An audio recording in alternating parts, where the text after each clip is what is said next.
खराज साहब आज हमारे बीच में हैं और मुझे याद आता है कि 2014 से पहले तकरीबन 3 साल आप भिवंडी में इंदिरा गांधी हॉस्पिटल के सुपरिंटेंडेंट रहे हैं। फिर आप तरक्की करके मंत्रालय और महाराष्ट्र हेल्थ डिपार्टमेंट तक पहुंचे हैं और वापस भिवंडी में जब जरूरत महसूस की गई है तो भिवंडी में एक तरह से कहिए कि मांग करके और रईस शेख साहब से भी ये रिक्वेस्ट करके डॉक्टर खराज साहब को वापस कोविड पीरियड में भिवंडी में लिया गया, जब का कोविड में काफ़ी मुश्किलात आ रही थी। तो मुझे याद आता है सर के आने के बाद कोविड का अंदर जो इंतज़ाम किया सर ने और सर की मार्फत से पूरे महाराष्ट्र से कोविड में लगने वाले सामग्री और अशिया और सारी मशीनें और इस तरह के बहुत सारे आलात कई सारी कंपनियों की तरफ से जो डोनेट की शक्ल में आया, उससे भिवंडी महानगर पालिका को बड़ा फायदा पहुंचा। तो सर मैं जानना चाहूंगा कि मतलब इस बड़े पैमाने पर पूरे महाराष्ट्र में जो आपका एक रिलेशन रहा और कोविड में जो लोग चलकर आए, आपको आपका नाम सुनकर देखकर जो इंतजाम रहा उसको किस नजरिए से देखते हैं आप? पहले जो आप भिवंडी में रहे हैं 9, 10, 11 या 10, 11, 12 में और फिर वापस आपको भिवंडी में बुलाया गया, तो पहले का पीरियड आपका कैसा रहा? भिवंडी की सूरत हाल क्या थी हेल्थ की? वापस जब आप आए और अभी आप पूरे महाराष्ट्र के तरह से यूनिसेफ की जानिब से एक इंचार्ज हैं, तो थोड़ा सा आप अपने बारे में बताएं। मैं इंदिरा गांधी हॉस्पिटल में, जो कि गवर्नमेंट का हॉस्पिटल है, उस वक्त ये हॉस्पिटल अपना महानगर पालिका चला रही थी और उस वक्त मैं यहाँ पर ये अस्पताल का इंचार्ज और एमओ बन के इस शहर में था। उस वक्त भी हम ये बच्चों के इम्यूनाइजेशन के बारे में देखते थे। पल्स पोलियो का बहुत बड़ा दौर वहाँ उस वक्त चल रहा था। पोलियो यहाँ से खत्म करना था और पोलियो में काफी लोगों ने हमको यहाँ पर मदद की। सब बच्चों को पोलियो डोज पिलाने में मदद की। हम पोलियो यहाँ से खत्म कर पाए। कोई भी पोलियो का केस उसके बाद यहाँ पर हुआ नहीं। उसके बाद जब सेकंड टाइम कोविड आया, जब कोविड में सभी लोग परेशान थे, तो उस वक्त मैं भिवंडी आया। कोविड का यहाँ का जो माहौल चल रहा था उसमें हमने कोविड पे अच्छी सर एक चीज बीच में ये आई थी सामने कि आपको मुमरा वाले भी बुला रहे थे और मुझे मालूम पड़ता जितेंद्र अवाल साहब भी उसके पीछे थे कि डॉक्टर खराज को मुमरा में भेजा जाए, लेकिन भिवंडी आपने खुद चॉइस की या भिवंडी वालों का मुतालबा ज्यादा मजबूत रहा? नहीं, ऐसा उस वक्त दौर ही ऐसा था कि हर जगह से गवर्नमेंट ऑफिसर्स की मांग थी।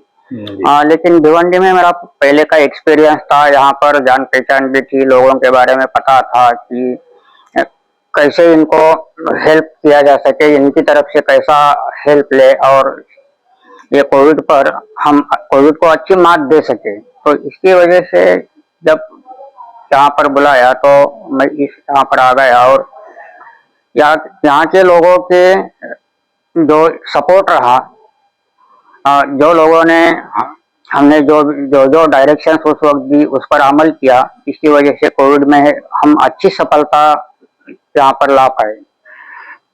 उस दौरान सर भिवंडी में एक खास बात देखने में आई थी, जो मोहल्ला क्लिनिक रहा, हाँ, जिसमें पब्लिक आवाम और लोकल डॉक्टर्स और रिलीजियस पॉइंट्स जैसे मस्जिद मदरसा वगैरह में भी ये कैंप कायम किए गए, तो वो किस नजरिए से देखते हैं? आपके और जगहों में भी ऐसे ही देखने में आई थी एक्टिविटीज? नहीं, ये एक बहुत यूनिक एक्टिविटी भिवंडी की थी कि लोगों ने सामने आके मदरसा में ये मोहल्ला क्लिनिक वगैरह चलाया, मस्जिद में मोहल्ला क्लिनिक चलाया, कुछ एनजीओ के ऑफिसेस थे बाहर, कुछ कॉमन प्लेसेस थे, यहाँ पर मोहल्ला क्लिनिक चलाया और ये पूरा फ्री ऑफ चार्ज किया। लोगों ने, यहाँ के डॉक्टर लोगों ने वॉलंटियर होके वहाँ पर सर्विसेज दी। इसकी वजह से लोगों को काफी मतलब फायदा हुआ और लोगों को मदद भी मिली और लोगों के दिमाग में जो डर था कोविड के बारे में, वो डर निकालने में ये कैंप्स का बहुत फायदा हुआ। तो एक खास बात जो अक्सर जिसमें हम और आप कोशिश कर रहे हैं, आपका बहुत बड़ा उसमें योगदान और आपके तजर्बात रहे, मदर एंड चाइल्ड डेवलपमेंट से रिलेटेड जो रूटीन इम्यूनाइजेशन का डिपार्ट है भिवंडी शहर में, मेरे ख्याल से फर्स्ट सिम्टम जब आप यहाँ पर रहे हैं 14, 13 वगैरह में, तो भिवंडी का कवरेज शायद 28 और 44 के दरमियान रहा है। बराबर है। और सेकंड टाइम जब आप भिवंडी में आए तो भी वो 65 या 60 से ऊपर रहा है। या तो इस पूरी पोजीशन में अहलियाने भिवंडी का सपोर्ट या टीम वर्क या आपके तजर्बात और अभी मजीद और जो 15% कम से कम जाना चाहिए भिवंडी शहर को, इसके लिए आपके कुछ उपदेश या मार्गदर्शन? हाँ, आपने सही बताया कि हम 28% से लेके जो 2008-9 में 28% यहाँ का इम्यूनाइजेशन था जी। वो आज हम 85% तक लाए हैं। यस। इसमें यहाँ का पूरा मेडिकल स्टाफ, डॉक्टर्स है, एनजीओज है, यहाँ के सोशल वर्कर्स है, यहाँ का जो पॉलिटिशियंस का सपोर्ट रहा है, ये सब की मेहनत का ये नतीजा है कि हम 85% तक आए। लेकिन हमको 99%, 100% तक जाना है, तब सब बच्चे यहाँ के सुरक्षित रहेंगे। कोई किसी को भी कोई खसरा, काली खांसी, ऐसी जो जानलेवा बीमारियाँ है, टीबी की बीमारी है या ऐसी बीमारियाँ बच्चों में नहीं होगी। इसके लिए जो बचा हुआ 15% है उसमें, उसके लिए हमको और मेहनत करनी होगी।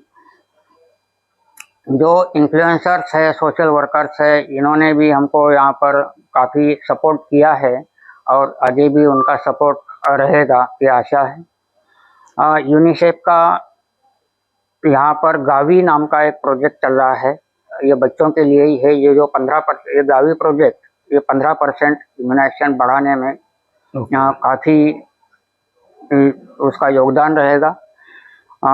ये गावी के अंडर यहाँ पर एक सिविल सोशल ऑर्गेनाइजेशन CSR नाम का यूनिसेफ ने दिया है। उन्होंने जो हाई रिस्क यहाँ के हेल्थ सेंटर है वहाँ पर उनका खुद का अपना स्टाफ भी दिया है। वो टेक्निकल सपोर्ट दे रहे हैं, उनका स्टाफ की वजह से कुछ फाइनेंशियल सपोर्ट भी है। आशा का ट्रेनिंग हो रहा है, कैंप्स हो रहे हैं, नुक्कड़ नाटक हो रहे हैं। हर जगह हर बच्चे को, जो बच्चा वैक्सीन से छूट रहा है उनको ये वैक्सीन के दायरे में लाने के लिए सब बच्चों को पूरे टीके मिले और कोई भी बच्चा ये जो बड़ी बीमारी है, जानलेवा बीमारी है, उससे कोई बच्चे को तकलीफ ना हो, कोई बच्चे की डेथ ना हो, इसके लिए ये कोशिश चल रही है। और इसमें हमको आगे जाने के लिए यहाँ का प्रशासन है, यहाँ का सोशल वर्कर्स है, एनजीओज है, सबका साथ मिल रहा है और सबका साथ लेने के बाद हम इसमें ज़रूर सक्सेस होंगे। तो इसके लिए सभी से गुजारिश है कि अपने बच्चों को पूरे टीके, जिस दिन बच्चा पैदा होता है वहाँ से टीका का शुरुआत होता है, तो पूरे 1 साल के अंदर काली खांसी के टीके हैं, पोलियो के टीके हैं या खसरा के टीके हैं। हेल्थ वर्कर आते हैं, आशा वर्कर आती है, आपको रिक्वेस्ट करती है कि आप। यस सर, बिल्कुल मुझे खुशी होती है कि आपके साथ में जुड़कर बहुत कुछ सीखने को मिला कि 5 साल 7 बार एक मशहूर डायलॉग RI के रूटीन इम्यूनाइजेशन के ताल्लुक से कहा जाता रहा है। और ये आपने जो कुछ नाम लिए जैसे काली खांसी, गला घोटू, टीबी, टेटनस, पोलियो, डायरिया वगैरह, कि यकीनन इसमें बड़ी हद तक काबू पाया गया है। और जब भिवंडी में 28, 44, 62 और 76 और अब 85 तक हम आ गए, तो बहुत सारी डेथ जो इन बीमारियों से हो रही थी मेडिकल लाइन से अगर देखा जाए, उस पर काबू पाया गया। और भिवंडी का रूटीन इम्यूनाइजेशन इतना अच्छा हो गया, 85 तक आ गए, जबकि इतने सारे रिफ्यूजल, नाका और ये हाई रिस्क एरिया।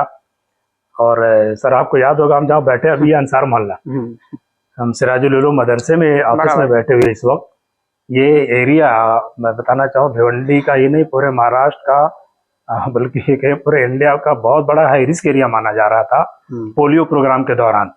वो एरियाज हैं जहाँ वो वैक्सीन का एरिया फेंक दिया जाता था और सिस्टर नर्स काम करते, रजिस्टर फाड़ दिया जाता था। कुछ तो दरवाजे खड़े होकर बात करते रहे उनको समझाने की, दरवाजा फटाक से मार दिया जाता था, दरवाजा बंद करके नई बात करना, हमको नहीं सुनना है। तो म्यूनसिपल कमिश्नर भी एक बार इस एरिया में रिफ्यूजल कन्वर्जन के लिए आए थे, लेकिन आज ये देख रहे हैं कि ये तब्दीली और ये इनकलाब की इसी एरिया में हम और आप टीबी खात्मा मुहिम के तहत आज यहाँ पर जो ACF active case finding programme के तहत मेडिकल कैंप भी रखा गया और इतना बड़ा इदारा इतना बड़ा सपोर्ट कर रहा है, जैसे पोलियो में और जैसे कोविड में, अब आरआई में भी, टीबी खात्मा मुहिम में भी ये जो सपोर्ट मिल रहा है, तो यकीनन इसके एक अच्छे रिजल्ट और बहुत अच्छे रिजल्ट, इनका तो सपोर्ट हमेशा मिलता रहा। खास तौर से जमियतुल उलमा के जिम्मेदारान भी यहाँ पर हैं। तो सर, आज आप इस कैंप में और इस इदारे में तशरीफ़ लाए, तो इदारे की जानिब से, जमीयत की जानिब से, यहाँ के लोगों की जानिब से और आपका बहुत बहुत थैंक शुक्रिया। और यहाँ पर जो हालात न्यूज़ अबू बकर साहब हैं कि आप जो ये बातें दूसरों तक पहुँचाने वाले हैं, आपका भी बहुत बहुत शुक्रिया। Okay, thank you. इन्हीं बातों के ज़रिए से कवरेज हमारा बढ़ा है और बढ़ेगा, ऐसे हम उम्मीद करते हैं। और हमारे बच्चे इन बीमारियों से महफूज रहेंगे और सेहतमंद रहेंगे।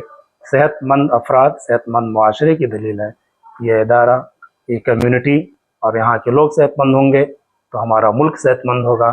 और जो पैसा, एनर्जी, ताकत अभी इन बीमारियों के ख़ात्मा में लग रही है, आइंदा इंशाअल्लाह वो दूसरे तरक्याती प्रोग्राम में लगेगी, ऐसी हम उम्मीद करते हैं। जी हाँ नाज़रीन, ये थे डॉक्टर KR खराज साहब, मारूफ सहाफ़ी असद कासमी इनका इंटरव्यू कर रहे थे। डॉक्टर खराज साहब एक अच्छे राइटर भी हैं और आपका ये article popcorn brain syndrome, mobile और सोशल मीडिया के मुज़िर असरात की अक्कासी करता है। इसे ज़रूर पढ़िए और हमारे चैनल को लाइक और सब्सक्राइब ज़रूर कीजिए। बहुत बहुत शुक्रिया नाज़रीन, शुक्रिया।